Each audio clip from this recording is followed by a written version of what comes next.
जय श्री राम।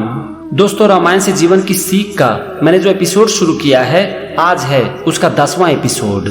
और आज भी हम रामायण और भगवान राम के जीवन से कुछ सीखने की कोशिश करेंगे। भगवान राम जब वन जा रहे थे तो जाते समय उन्हें निषाद राज का गांव मिलता है। जब निषाद राज को इसकी सूचना मिलती है तो वो बहुत खुश होते हैं और पूरे गांव वाले के साथ भगवान राम से मिलने चले जाते हैं। निषाद राज भगवान राम के सामने हाथ जोड़कर कहते हैं कि मेरे प्रभु, मेरे स्वामी, मेरे सरकार।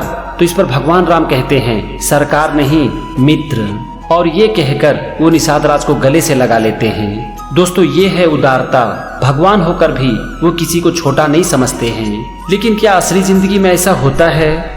एक इंसान को जब पावर और पोजीशन मिल जाती है ना, तो वो अपने अंदर काम करने वालों को तुच्छ समझने लगते हैं। जो उनके ऊपर होते हैं उनका तो वो खूब आदर और सत्कार करते हैं, लेकिन अपने अंदर काम करने वालों को वो बहुत छोटा समझते हैं। ऐसे लोग आपको हर जगह मिल जाएंगे, चाहे वो जॉब हो या फिर बिजनेस। लेकिन भगवान राम जितने उदार थे, ऐसे लोग आपको बहुत कम मिलेंगे। दोस्तों, जरा सोचो कि क्या कोई भी इंसान बड़ा या छोटा होता है क्या? एक्चुअल में कोई भी इंसान ना तो बड़ा होता है और ना ही छोटा। ये बड़ा और छोटा हम अपने माइंड में बना लेते हैं।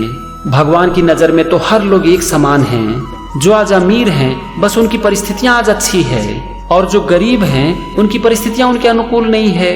बस इतनी सी बात है। लेकिन क्या इस बात को लेकर हम किसी को बड़ा या फिर छोटा समझ सकते हैं? दोस्तों, हमें जीवन में कभी भी किसी को कम से कम छोटा नहीं समझना चाहिए, चाहे वो किसी भी जाति का हो, किसी भी धर्म का हो या फिर किसी भी देश का। क्योंकि एक्चुअल में कोई भी इंसान ना तो बड़ा होता है और ना ही छोटा। बड़ी और छोटी होती है हमारी सोच। अगर हमारी सोच बड़ी है ना, तो हमें हर इंसान बराबर दिखाई पड़ता है। लेकिन अगर हमारी सोच छोटी है तभी हमें लोग छोटा या फिर बड़ा दिखाई पड़ता है। इसीलिए सबसे पहले अपनी सोच को ठीक करो, फिर आप हर इंसान में खुद को देखोगे।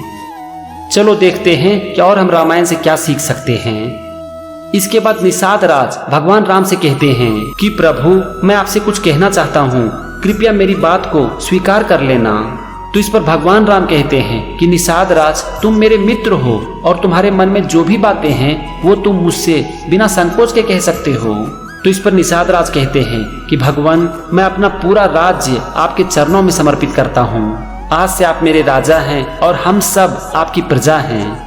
तो इस पर भगवान राम का उत्तर सुनिए, आपको जीवन में बहुत कुछ सीखने को मिलेगा। भगवान राम कहते हैं कि हम तुम्हारे सत्कार को स्वीकार करते हैं, लेकिन हम उसे ग्रहण नहीं कर सकते। भगवान राम आगे कहते हैं कि राज्य तो मुझे अयोध्या का भी दे रहे थे पिताश्री। तो यह सुनकर निषाद राज कहते हैं कि उन्होंने तो आपको राज्य से निकाल दिया। तो इस पर भगवान राम कहते हैं कि मेरे पिताजी ने मुझे राज्य से नहीं निकाला है, मैं स्वयं निकल गया उनके वचन का पालन करने के लिए, और यही हमारा धर्म है। दोस्तों, लोग खुद के वचन का पालन नहीं कर पाते हैं, लेकिन भगवान राम अपने पिता के वचन का पालन करने के लिए सब कुछ छोड़ देते हैं। अगर आप रामायण देखोगे ना, तो आपको समझ में आ जाएगा कि राजा दशरथ ने भगवान राम को कभी भी वनवास जाने के लिए नहीं कहा। वो तो भगवान राम से कह रहे थे कि राम, तुम वन मत जाओ, मैंने कैकेयी को वचन दिया है और इसके लिए तुम्हें वन जाने की जरूरत नहीं है। लेकिन बावजूद इसके भगवान राम वन के लिए निकल पड़े, ताकि उनके पिता का वचन न झूठा हो जाए। दोस्तों, आपके जीवन में भी ना ऐसे बहुत से पल आएंगे जबकि आपको कुछ ऐसा करना पड़ेगा जिससे कि दूसरों का वचन झूठा न हो जाए। यहाँ पर मैं थोड़ा सा महाभारत का जिक्र करना चाहता हूँ। जब भगवान श्री कृष्ण ने भीष्म पितामह के वचन का पालन करने के लिए अपनी प्रतिज्ञा तोड़ दी थी। हुआ कुछ यूं था कि भगवान श्री कृष्ण ने शपथ ली थी कि मैं युद्ध में शस्त्र नहीं उठाऊंगा, और भीष्म पितामह ने भगवान श्री कृष्ण से कहा था कि मैं आपको शस्त्र उठवा दूंगा। अब दोनों तो जीत नहीं सकते थे। तो महाभारत के युद्ध के दौरान एक बार भगवान श्री कृष्ण ने भीष्म पितामह के सामने अपना सुदर्शन चक्र उठा लिया था, ताकि उनका वचन झूठा ना हो जाए। और इस पर भीष्म पितामह ने कहा भी था कि हे मधुसूदन, मेरे वचन के लिए आपने अपना वचन तोड़ दिया। दोस्तों, ये सब कुछ ऐसे एग्जाम्पल हैं जो कि नॉर्मल इंसान के वश की बात नहीं है। अगर आपको भी कभी ऐसा मौका मिले ना, तो दूसरों के लिए ऐसा काम जरूर करना, दूसरों के लिए हार जाना, क्योंकि इससे आप हार कर भी जीत जाते हो। इसके बाद अगली सीख है कर्तव्य के बारे में। भगवान राम निषाद राज के राज्य से वन जाने के लिए तैयार हो जाते हैं। तो इस पर निषाद राज कहते हैं कि हे प्रभु, आप 14 वर्ष यहाँ तो रह सकते हैं ना। तो इस पर भगवान राम कहते हैं कि निषाद राज, तुम तो मेरे मित्र हो ना। तो एक मित्र का धर्म होता है कि वो अपने मित्र को उसके कर्तव्य पथ पर चलने में उसकी सहायता करे। तुम अपने प्रेम को हमारे कर्तव्य पथ की बाधा मत बनाओ, अपनी भावना को रोको और हमें यहाँ से जाने के लिए अनुमति दो। कर्तव्य भावना से महान होता है।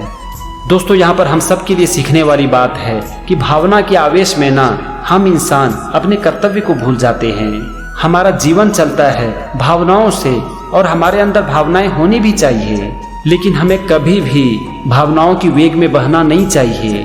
जब भावनाएं आपके ऊपर हावी होना तो एक ही बात सोचो कि मेरा कर्तव्य क्या है, क्योंकि एक इंसान का कर्तव्य सबसे बड़ा होता है और एक इंसान बनता है या फिर बिगड़ता है अपने कर्तव्य से ही। तो खुद को ऐसा बनाओ कि आप हमेशा अपने कर्तव्य को पहचान सको और उसके ऊपर आगे बढ़ सको, और यही चीज हमें रामायण सिखाती है। तो फ्रेंड्स, आज की वीडियो में बस इतना ही। ये सीरीज कंटिन्यू रहेगा, तो मेरे साथ बने रहिए और सीखते रहिए जीवन की सीख रामायण से। जय श्री राम।